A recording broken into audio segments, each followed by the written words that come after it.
Umugani wa Gikeli na Rusake. Gikeli na Rusake bari baturanye ari inshuti magara.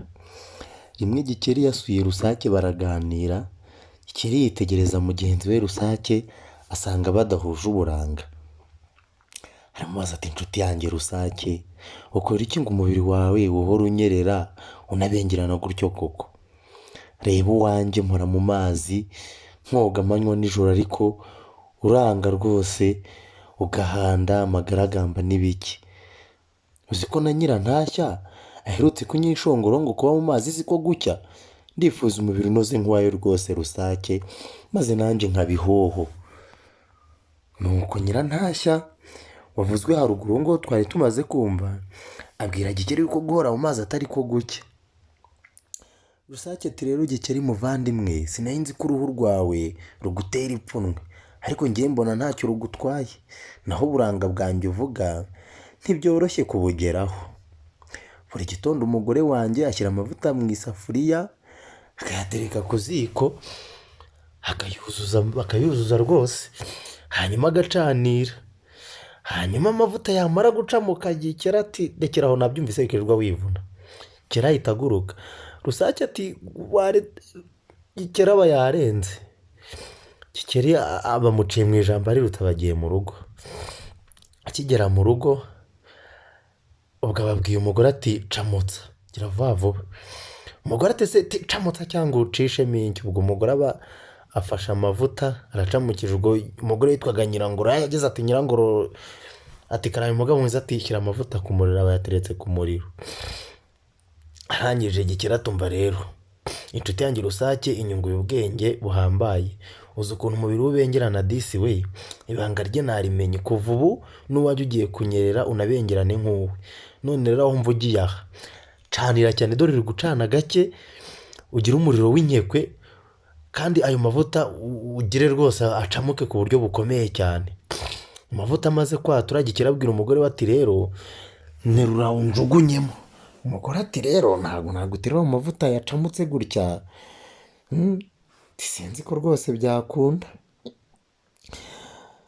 Ubwo ngubwo rwose Gikeli agize gutya, umugore wamugiye inama ati nyamara ndabona ikintu wabanza gukora, wabanza ugafata akaguru kamwe ukakarambikamo konyine ntaguteruye ngo nkujugunye mu mavuta, wamara kubona uko bigenze ukabona nyine ukavuga uti reka ngire ndambikemo n'akandi, noneho ubone ibintu byagira gute byagenda neza.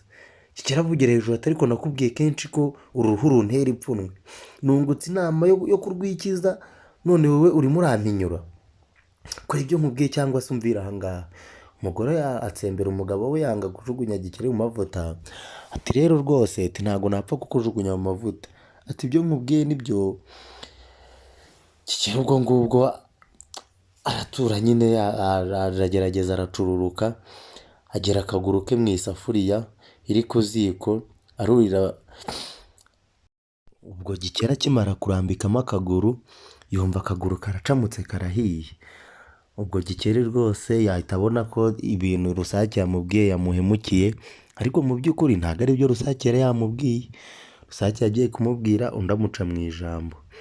Ubwo ngubwo abantu bari bari aho ngaho barazafata Gikeli baramufasha rwose, bamuhambiriraho ibintu by'ibiremo ngo arebe ko yakira. Mu gitondo cya kare azinduka ajya kureba Rusake, ati Rusake nari nzi ko uri umuntu w'umuvandimwe, ati none ubwo koko ibintu wankore ni ibiki akureba ndi gucumbagira?